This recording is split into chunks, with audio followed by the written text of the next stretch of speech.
ரொம்ப ரொம்ப தூரமா இருந்த ஒரு காட்டுல ஒரு வயதான புறா வாழ்ந்து வந்துச்சு. அந்த புறாவோட மகள் ஒரு பெண் குழந்தைய பெற்று இருக்கும் பொழுது இறந்து போயிடுது. அதனால அந்த பாட்டி தன்னோட பேத்திய தானே வளர்க்க ஆரம்பிச்சது. அது தன்னோட பேத்தி கல்யாணத்துக்காக கொஞ்சம் கொஞ்சமா பணமும் சேர்த்துடுச்சு. அந்த பணத்தை தான் வீட்டுல வச்சிருக்க பயந்த அந்த வயதான பறவை அந்த பணத்தை யாருக்கிட்டையாவது கொடுத்து வச்சிருக்கலாம்னு நினைச்சது. அப்ப அது 2 நதிகளை தாண்டி இருக்கிற ஒரு காட்டுல கோரிங்கிற ஒரு பணக்கார காகத்தை பத்தி கேள்விப்பட்டு அதுகிட்ட பணத்தை கொடுத்து வச்சு பாதுகாக்கலான்னு பறந்து போய்கிட்டு இருக்கு. இந்த பறவை வழியில 2 பேரை கோரி வீடு எங்க இருக்குன்னு விசாரிச்சு கோரி வீட்டை சரியா கண்டுபிடிச்சு அங்க போறப்ப காலும் கோரியும் வாசல்லையே இருந்தாங்க. காலுஜி, யார் இது? இவ்வளவு அழுக்கான பறவை, இத பார்க்கவே அருவருப்பா இருக்கு. போக சொல்லுங்க இங்க இருந்து. கோரி, இரு, பார்க்க வயசானவங்களா தெரியுது, பாவமாவும் இருக்குது. என்ன விஷயம்னு கேப்போம். அம்மா, நீங்க யாரு? என்ன விஷயமா வந்திருக்கீங்க?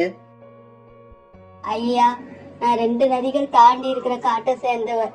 ஒரு மகளை பெத்து என் கையில கொடுத்துட்டு என் பொண்ணு போய் சேர்ந்துட்டான். அந்த பேத்திக்கு கல்யாணம் பண்ண நான் கொஞ்சம் கொஞ்சமா சேர்த்து வச்ச பணம் இது. இந்த பணத்தை வீட்டுல வச்சிருந்தா யாராவது திருடிக்கிட்டு போயிடுவாங்களோன்னு பயமா இருக்கு. அதனால இந்த பணத்தை யார்கிட்டயாவது கொடுத்து வைக்கலாம்னு யோசிச்சப்ப இந்த காட்டுல இருக்கிற கோரிக்காக ரொம்ப நேர்மையானவங்கன்னு கேள்விப்பட்டேன். அப்படியா?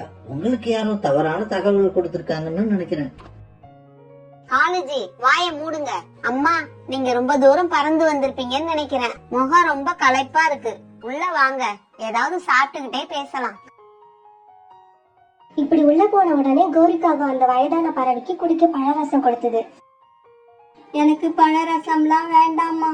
நான் பேத்திக்கு இன்னும் 6 மாசத்துல நல்ல மாப்பிள்ளையா பாத்துடுவேன். இப்ப நீ இந்த பணத்தை வாங்கி பத்திரமா வச்சிருந்து 6 மாசம் கழிச்சு திருப்பி கொடுத்தா போதும். அம்மா, இந்த மாதிரி இப்ப நான் யார்கிட்ட இருந்து பணம் வாங்கி வச்சு பாதுகாக்கிறதே கிடையாது. அதையெல்லாம் எப்பவோ விட்டுட்டேன். ஏன்னா இப்படி வாங்கின பணத்தை பத்திரமா வச்சிருந்து அதுக்கு சொந்தமானவங்க கிட்ட சரியா சேர்க்கணுமேங்கிற கவலையில எனக்கு தூக்கமே வர்றதில்ல. கோரி, எனக்கு லேசா நெஞ்சு வலிக்கிறாப்புல இருக்கு. என்னம்மா, தம்பி ஏதோ சொல்லுது? அது ஒண்ணும் இல்லம்மா, 3 வேளையும் ஒழுங்கா சாப்பாடு போடுறதால அவங்க உடம்புல லேசா கொழுப்பு சேர்ந்திருக்கு. சாப்பாட்டை ஒரு வேளையை ஆக்கிட்டா எல்லாம் சரியா போயிடும். கோரி, நான் ஒன்னதாம்மா நம்பி வந்திருக்கேன். அம்மா, கவலைப்படாதீங்க. நீங்க ரொம்ப தூரத்துல இருந்து வந்திருக்கீங்க. அதுவும் இல்லாம ரொம்ப வயசானவங்களா இருக்கீங்க. அதனால உங்ககிட்ட இருந்து இந்த பணத்தை வாங்கி பாதுகாக்கிறதா முடிவு பண்ணிட்டேன். ரொம்ப நன்றிம்மா, ரொம்ப நன்றி. இப்ப அந்த வயதான பறவை தான் கொண்டு வந்த பணத்தை கோரிக்காகத்துக்கிட்ட கொடுத்துட்டு பறந்து போச்சு. கோரி, இந்த வயதான பறவை பார்க்கும்போது ரொம்ப பாவமா இருக்கு. இவங்களையாவது ஏமாத்தாம பணத்தை திருப்பி கொடுத்துரு. ஏழைங்களோட பாவம் சும்மா விடாது. இப்படியே சில மாசங்கள் ஓடின. இப்ப அந்த வயதான பறவை தன்னோட பேத்திக்கு நல்ல மாப்பிள்ளை கிடைச்சதால கொடுத்த பணத்தை வாங்க கோரி வீட்டுக்கு கிளம்பினாங்க. பார்த்து பத்திரமா இருமா. நான் போய் கொடுத்த பணத்தை வாங்கிக்கிட்டு சீக்கிரமா திரும்பி வந்துடுறேன். பணத்தை வாங்கிட்டு வந்துட்டேன்னா இந்த மாசமே உன் கல்யாணத்தை வச்சிடலாம். இப்படி சொல்லிட்டு அந்த வயதான பறவை கோரிக்காக வீட்டுக்கு பறந்து போச்சு. இப்படி அந்த வயதான பறவை கோரிக்காக வீட்டுக்கு போனப்ப வாசல்ல இருந்த கூர்க்கா அதை தடுத்துச்சு. யாருமா நீ? எதுக்கு இங்க வந்திருக்கீங்க? யார பாக்கணும்? ஐயா, நான் கோரிக்காகத்தை பாக்கணும். என் பணத்தை உங்ககிட்ட கொடுத்து வச்சிருக்கேன். அதை வாங்கிக்கிட்டு போலான்னு வந்தேன். உன்ன மாதிரி ஏழை பறவைகள் எல்லாம் எங்க அம்மா பார்க்க மாட்டாங்க. போய் இங்க இருந்து. தம்பி, நீ கோரி அம்மாவை கூப்பிடு, நான் உங்ககிட்ட பேசிக்கிறேன். நான் தான் சொல்றேன்ல, அவங்க உன்ன மாதிரி பறவைகளை எல்லாம் பார்க்கவே மாட்டாங்க. வாசல்ல ஏதோ சத்தம் கேக்குறது கேட்ட கோரிக்காக வாசலுக்கு வந்துச்சு. குர்கா, வாசல் என்ன சத்தம்? யார் இவங்க? கோரி அம்மா, உங்களை பார்க்கதாமா வந்தேன். என் பொண்ணுக்கு கல்யாணம் நிச்சயம் ஆயிடுச்சுமா. நீங்க அந்த பணத்தை திருப்பி கொடுத்தா இந்த மாசமே நான் கல்யாணத்தை முடிச்சிருவேன். உங்க பொண்ணுக்கு கல்யாணம் நிச்சயமானா அதுக்கு நான் ஏன் பணம் கொடுக்கணும்? என்னம்மா இப்படி கேக்குறீங்க? என் பேத்தி கல்யாணத்துக்கு சேர்த்து வச்சிருந்த பணத்தை 6 மாசத்துக்கு முன்னால உங்ககிட்ட தாமா கொடுத்தேன்.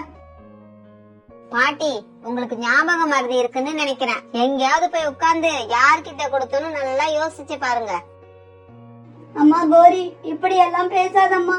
நீ அந்த பணத்தை கொடுக்கலன்னா என் பேத்திக்கு கல்யாணமே நடக்காது. அந்த பணத்தை நான் கொடுக்க வந்தப்ப உள்ள அழைச்சிக்கிட்டு போய் பழரசம் எல்லாம் கொடுத்தியம்மா. கொஞ்சம் நல்லா யோசிச்சு பாருமா. என்னது, பழரசம் கொடுத்தனா? இதுக்கு அப்புறமும் இங்க நின்னு இந்த மாதிரி போய் பேசிக்கிட்டு இருந்த விஷத்தை கொடுத்து சாகடிச்சிருவேன். கூர்க்கா, என்ன இந்த கிழவி ஏதோ பொய்யா பேசிக்கிட்டு இருக்கு? நீ என்ன வேடிக்கை பார்த்துக்கிட்டு இருக்க? அடிச்சு விரட்டுறத விட்டுட்டு. இப்படி சொன்ன கோரி பறந்து எங்கேயோ வெளியில போயிடுச்சு. அப்புறம் கூர்க்கா இந்த வயதான பறவையை விரட்டவே அது அங்கிருந்து அழுதுகிட்டே பறந்து போச்சு.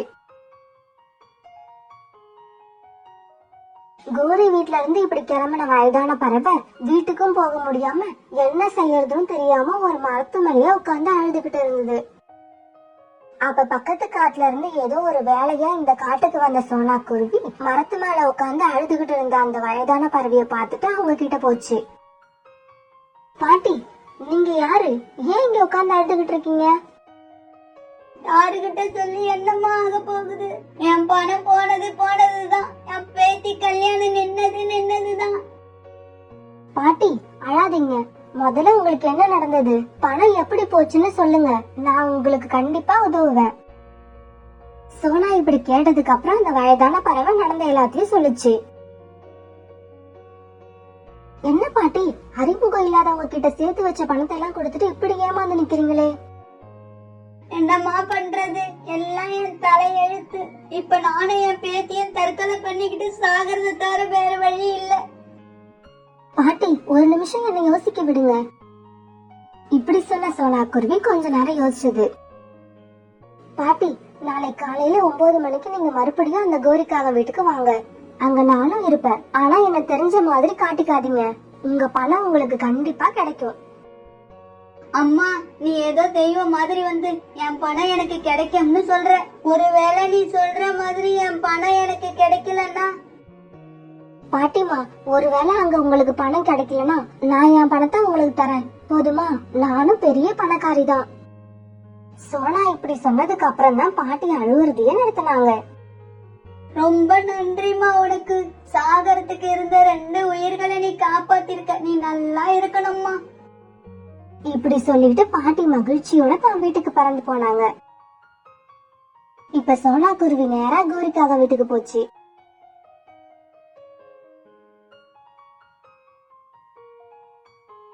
யாருமா நீங்க? பாக்குறதுக்கு பெரிய பணக்காரங்க மாதிரி இருக்கீங்க. நான் கோரியக்காவை பார்க்கணும். பக்கத்து காட்டுல இருந்து தங்க வியாபாரி ராணா குருவியோட மனைவி சோனா குருவி வந்திருக்குன்னு சொல்லுங்க. கூர்க்கா சோனா குருவி சொன்னதை அப்படியே உள்ள போய் சொல்ல கோரிக்காவை அடிச்சு புடிச்சுக்கிட்டு வேகமா வெளியே வந்துச்சு. வாங்க வாங்க, உள்ள வாங்க. தங்க வியாபாரி ராணாவோட மனைவியா நீங்க? உங்களை இப்பதான் நேர்ல பாக்குறேன். உள்ள வாங்க, எதுவா இருந்தாலும் உள்ள போய் பேசிக்கலாம். இல்ல கோரி அக்கா, எனக்கு கொஞ்சம் வேலை இருக்கு. இங்கேயே நின்னு பேசிக்கலாம். சொல்லுங்க, என்ன விஷயமா வந்தீங்க? ஒன்னும் பெரிய விஷயம் இல்ல. என் கணவரை பத்தி உங்களுக்கு தான் தெரியுமே. வியாபார விஷயமா கடல் தாண்டி போனார்னா வரத்துக்கு 6 மாசம் 1 வருஷம் கூட ஆகும். இந்த தடவை வீட்டுல தங்க கட்டிகள் கொஞ்சம் அதிகமா இருக்கு. எங்க காட்டுல இப்ப கொஞ்ச நாளா திருடர்கள் நடமாட்டம் அதிகமா இருக்கதால அதையெல்லாம் உங்க வீட்டுல வச்சு பாத்துக்கிட்டீங்கன்னா என் கணவர் வந்ததுக்கு அப்புறம் நான் வந்து வாங்கிப்பேன். இந்த உதவியை எனக்காக செய்வீங்களா? என்னம்மா இப்படி கேட்டுட்ட?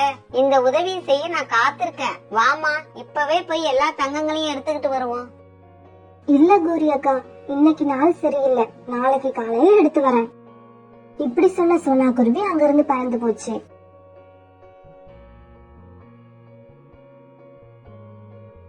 சோனா வீட்டுக்கு வந்துட்டு போனதுல இருந்து கோரிக்காகத்துக்கு ரொம்ப சந்தோஷமா இருந்தது.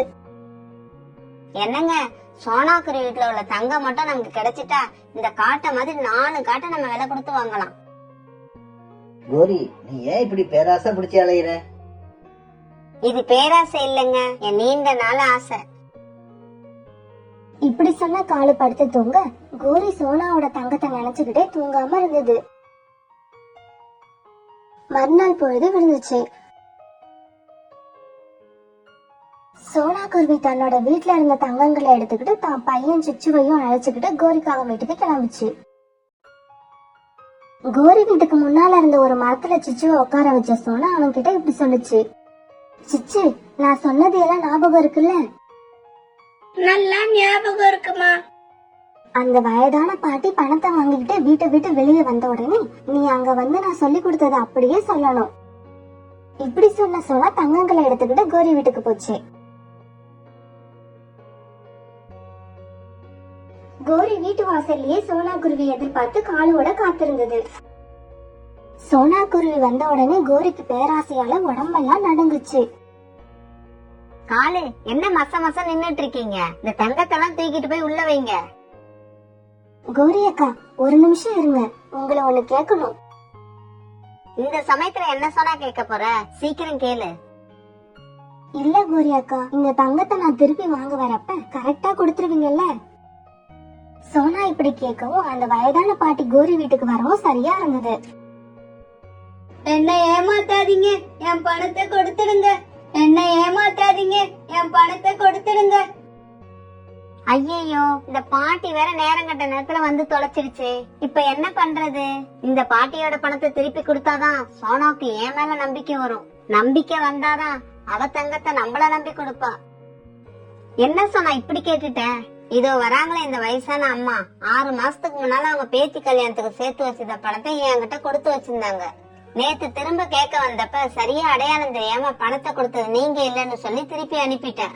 இதோ இப்ப எனக்கு நல்லா ஞாபகம் வந்துடுச்சு. பணத்தை கொடுத்துட்டு போனது இவங்களேதான். அம்மா, நீங்க இங்கேயே இருங்க, உங்க பணத்தை போய் எடுத்துக்கிட்டு வரேன். இப்படி சொல்லிட்டு உள்ள போன கோரி பாட்டி கொடுத்த மாதிரி 2 பைய கொண்டு வந்துச்சு. நான் ஒரு பை தானம்மா கொடுத்தேன். நீங்க கொடுத்தது ஒரு பை தான். நேத்து நான் அடையாளம் தெரியாம பணம் இல்லன்னு சொல்லி பெரிய தவறு பண்ணிட்டேன். அந்த தவறுக்காக எனக்கு நானே கொடுத்துக்கிற தண்டனை தான் இன்னொரு பை.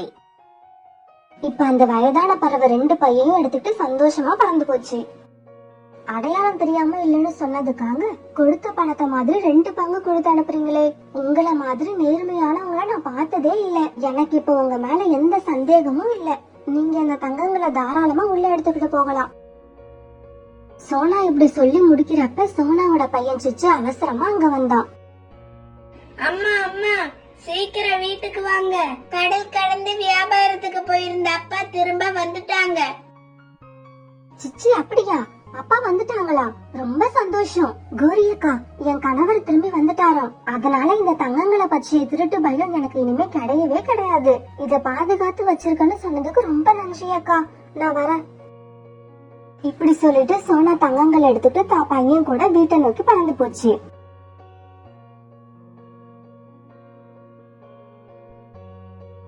வயதான பாட்டி தான் கொடுத்த மாதிரி 2 பங்கு பணத்தை வாங்கிட்டு போயிடுச்சு. சோனா குருவியோட தங்கம் எல்லாம் கோரிக்காகத்தோட கண்ணுக்கு எட்டுச்சே தவிர கைக்கு எட்டல. இதையெல்லாம் பார்த்த காலுக்காகத்துக்கு ரொம்ப சந்தோஷம். என்ன கோரி, சோனா குருவி கொண்டு வந்த தங்கமெல்லாம் கைக்கு கிடைக்கலையேன்னு நினைச்சு அழுவுறியா? இல்ல பாலுஜி, சோனா குருவிக்கு நம்ம மேல நம்பிக்கை வர்றதுக்காக அந்த பானை